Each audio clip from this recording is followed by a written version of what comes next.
ലോകത്തിന് ജീവന് രക്ഷയും പ്രസംഗിക്കുന്ന മത്തായി ശ്ലീഹ എഴുതിയ ജീവൻ നൽകുന്ന പ്രസംഗമായ നമ്മുടെ കർത്താവ് യേശു മശിഹായുടെ വിശുദ്ധ എവൻഗേലിയോൻ.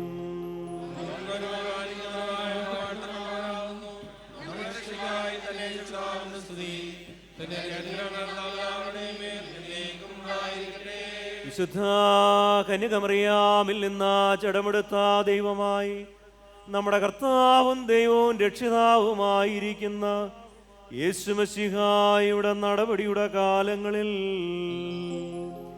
ഇവ ഇപ്രകാരം ഉപദേശിച്ചു.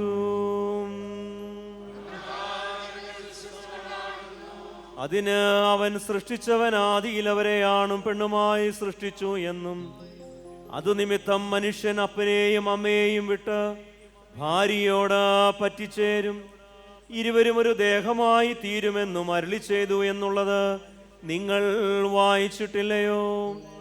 അതുകൊണ്ട് അവർ മേലാൽ രണ്ടല്ല ഒരു ദേഹമത്രേ.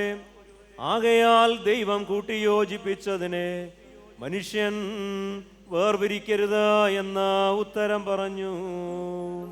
നിങ്ങൾക്കെല്ലാവർക്കും സമാധാനമുണ്ടായിരിക്കട്ടെ.